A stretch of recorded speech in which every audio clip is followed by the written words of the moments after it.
तो कहानी की शुरुआत में हम देखते हैं चैंग नाम का एक लोकल क्रिमिनल और उसके दो साथी लेक और फेट एक कपल का पीछा कर रहे होते हैं, जिनसे बचते हुए वो कपल जंगल की ओर भाग जाता है। पर जल्द ही वो गैंगस्टर्स उसे पकड़ लेते हैं और बड़ी बेरहमी से उसे मार डालते हैं। यहाँ से सीन शिफ्ट होता है, हमें योड और बुआ नाम की एक कपल दिखाया जाता है। ये दोनों एक दूसरे से बहुत प्यार करते हैं और समय आने पर एक दूसरे से शादी भी करने वाले होते हैं। हालांकि योड के पेरेंट्स उसके इस रिश्ते से खुश नहीं थे, क्योंकि बुआ गूंगी लड़की थी और साथ ही उसके पिता ने दूसरी औरत के लिए बुआ की मां को छोड़ दिया था, जिससे बुआ की फाइनेंशियल कंडीशन भी खराब होती है। लेकिन योड फिर भी बुआ से शादी करने के लिए तैयार होता है। खैर एक दिन योड और बुआ एक नदी से केकड़े पकड़कर घर जा रहे होते हैं। उन्हें परेशान करने के लिए बुआ को पत्थर मारकर भाग जाते हैं, जिससे बुआ के सिर से ब्लड बहने लगता है। इसीलिए योड तुरंत उसे घर ले आता है, जहाँ बुआ की माँ उसके घाव पर मलहम लगाती है और उसे रेस्ट करने को कहती है। इसके बाद वो योड के पास जाती है और उससे कहती है कि तुम्हें एक अच्छी लड़की और एक अच्छा ससुराल मिल सकता है,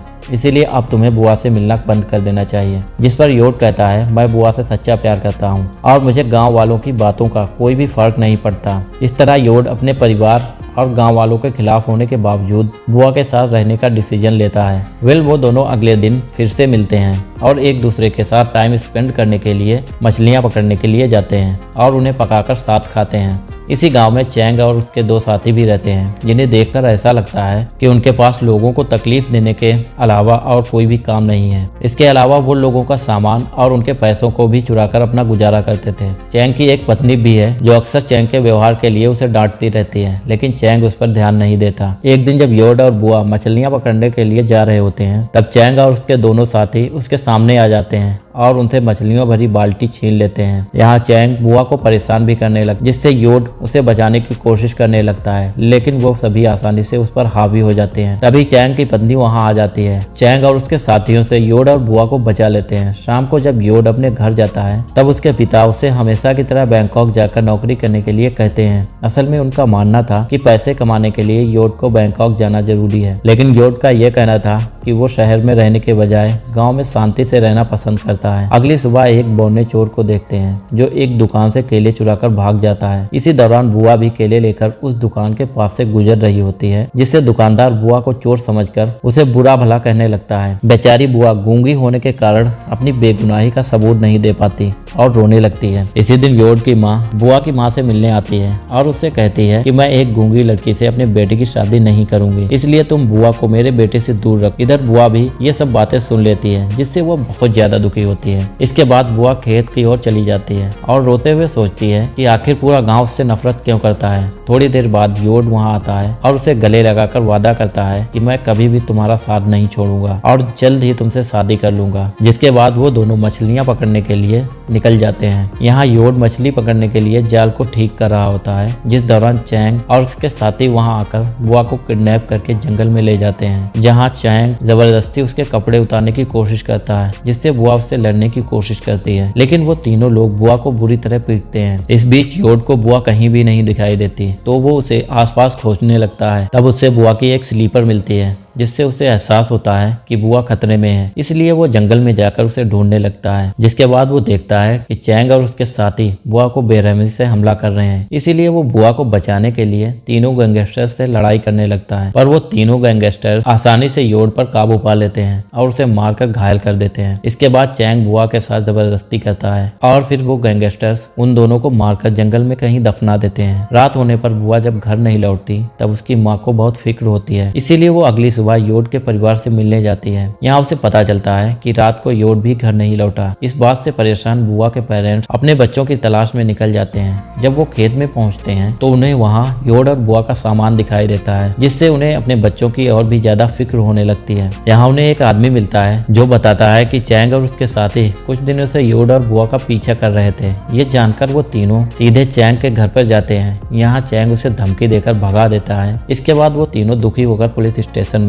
मिसिंग की रिपोर्ट करवाने के लिए जाते हैं, जहां पुलिस को वो बताते हैं कि चैंग और उसके लोगों पर उन्हें शक है कि उन्होंने उसके बच्चों के साथ कुछ गलत किया है। जिस पर ऑफिसर कहता है कि अभी उनके पास चैंग के खिलाफ कोई भी सबूत नहीं है, इसीलिए वो कोई भी एक्शन नहीं ले सकता। इसके अलावा ऑफिसर कहता है कि शायद वो दोनों अपनी नई जिंदगी शुरू करने के लिए शहर भाग गए होंगे। इसके बाद हम चैंग के एक साथी लेक को देखते हैं, जो जंगल में अकेला घूम रहा होता है। असल में उसे अपने किए क्राइम पर बहुत गिल्ट होता है। वो गिल्ट से भाग नहीं पा रहा होता है। कुछ ही समय बाद चैंग और फैट उसके पास आते हैं और उससे पूछते हैं क्या तुम ठीक हो, जिस पर लेक कहता है कि मैं कुछ दिनों से बहुत बुरा महसूस कर रहा हूँ और अपने आप को बदलना चाहता हूँ। इसके अलावा वो चैंग और फैट को भी बुरे काम छोड़ने का सुझाव देता है। ये सुनकर चैंग को उस पर गुस्सा आ जाता है और वो गन निकालकर उस पर तान देता है। यहाँ चैंग लेक को धमकी देते हुए कहता है कि अगर तुमने पुलिस को हमारी करतूतों के बारे में कुछ भी बताया तो मैं तुम्हें जान से मार दूंगा। अब तीनों शिकार करने के लिए जंगल के अंदर चले जाते हैं। जब वह जंगल में जानवरों को ढूंढने की कोशिश कर रहे होते हैं तब अचानक उन्हें बुआ की आत्मा दिखाई देती है, जिससे वो सभी डर जाते हैं और जंगल से भागने के मजबूर हो जाते हैं। रात में वो तीनों गैंगस्टर्स कुछ लड़कियों के साथ ड्रिंक्स करते हुए एंजॉय कर रहे होते हैं, जिस दौरान लेक वॉशरूम को कहकर बाहर जाता है। जब वो बाहर होता है तो उसे जमीन पर एक सफेद कपड़े पहने हुए लड़की दिखाई देती है। इसीलिए लेक धीरे धीरे उसके पास जाता है और उसे पलट कर देखने की कोशिश करता है। जब वो उस लड़की को पलटता है तब उसे पता चलता है कि वो लड़की और कोई नहीं बल्कि बुआ है। बुआ को देखकर लेक बहुत ज्यादा डर जाता है, इसीलिए वह तुरंत अपने दोस्तों के पास भागता है।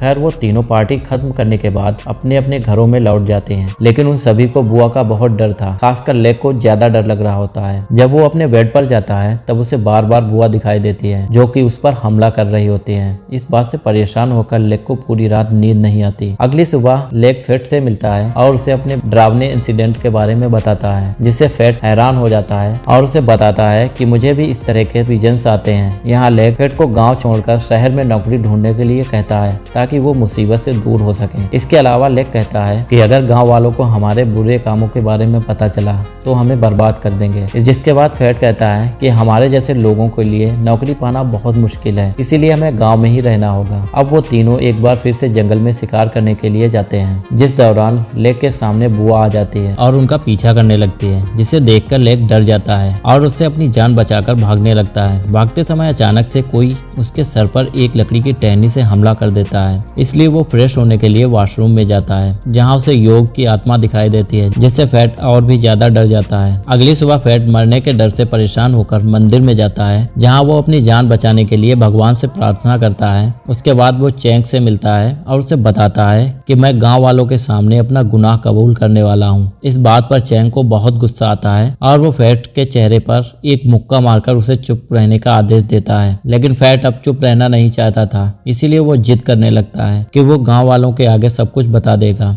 इस बात पर चैंग उसे बेरहमी से पीटने लगता है और जान से मार देने की धमकी भी देता है, इसीलिए फैट उसे डर कर शांत हो जाता है। चैंग को भी एक डरावना सपना आता है, जिसमें चैंग को योग और बुआ की आत्मा ने बेड में बांध दिया होता है और दोनों आत्मा उसे परेशान कर रही होती हैं। साथ ही वो कुल्हाड़ी लेकर चैंग के पास आ रहे होते हैं। अगले दिन हम फैट को देखते हैं जो पास की एक नदी में मछली पकड़ने जा रहा होता है, जिस दौरान उसे एक डरावनी आवाज सुनाई देती है, जिसे वो घबरा जाता है और चारों तरफ देखने लगता है, पर उसे वहाँ कोई भी नजर नहीं आता। तभी अचानक उसे पानी में किसी चीज के गिरने की आवाज सुनाई देती है, जिससे वो और भी ज्यादा घबरा जाता है। अब डरते हुए वह जंगल की तरफ भागता है, लेकिन तभी पीछे से उसे कोई पकड़ लेता है और उसे जबरदस्ती पानी में डुबोने लगता है, जिससे फैट की मौत हो जाती है। यहाँ लेग और फैट की अचानक मौत होने के कारण चैंग के पिता को अपने बेटे की भी फिक्र होने लगती है। इसीलिए वो चैंग से कहता है कि तुम्हें अपने गुनाहों को कबूल कर लेना चाहिए और अगर तुमने ऐसा नहीं किया तो तुम्हारा हाल भी तुम्हारे साथियों के तरह हो जाएगा। मगर चैंग अभी भी अपने गुनाहों को कबूल करने से इनकार कर देता है, क्योंकि उसे डर था कि अगर उसने अपने गुनाहों के बारे में सबको बता दिया तो गाँव वाले उसे पुलिस के हवाले कर देंगे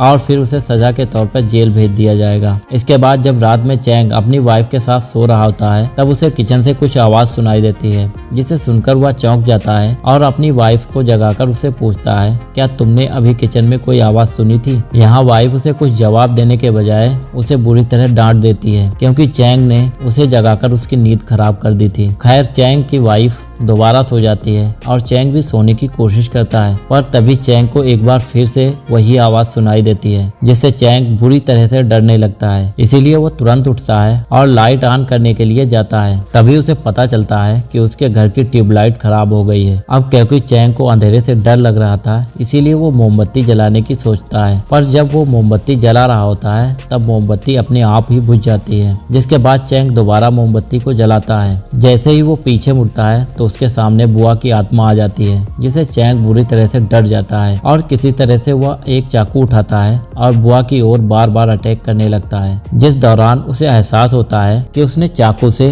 बुआ पर नहीं बल्कि अपनी वाइफ पर हमला किया था और इस हमले की वजह से उसकी वाइफ की मौत भी हो गई थी। यहाँ चैंग को विश्वास नहीं हो रहा था कि उसने अपनी वाइफ को मार दिया है, जिसके बाद चैंग एक बच्चे की तरह रोने लगता है। तब उसके पीछे से एक अनजान इंसान आता है और उस पर हमला करके उसे बेहोश कर देता है। थोड़ी देर बाद जब चैंग होश में आता है तो वो खुद को बंधा हुआ पाता है। तभी वहाँ योग और बुआ आते हैं। चैंग उन दोनों को जिंदा देखकर बहुत हैरान हो जाता है। यहाँ योग और बुआ रिवील करते हैं कि चैंग और उसके साथियों ने उन दोनों को जिंदा दफनाया था। साथ ही जब वो तीनों उन्हें दफनाकर चले गए थे तब कुछ ही समय बाद बारिश होने लगी थी, जिससे योग और बुआ को होश आ गया था और किसी तरह से वो दोनों गड्ढे से बाहर निकलकर खुद को बचा लिया था। जिसके बाद उन्होंने एक दूसरे की मदद करते हुए अपने घावों की देखभाल की और कई दिनों तक जंगल में रहने का फैसला किया, ताकि जब वो पूरी तरह से ठीक हो जाएं तो वो चैंग और उसके साथियों से अपना बदला ले सकें। कुछ दिनों के बाद वो दोनों पूरी तरीके से ठीक हो गए थे और उन्होंने बदला लेना चालू कर दिया। असल में दोनों को समझ आ चुका था कि अगर उन्हें बुराइयां खत्म करनी है तो उन्हें बुराई का सहारा लेना होगा।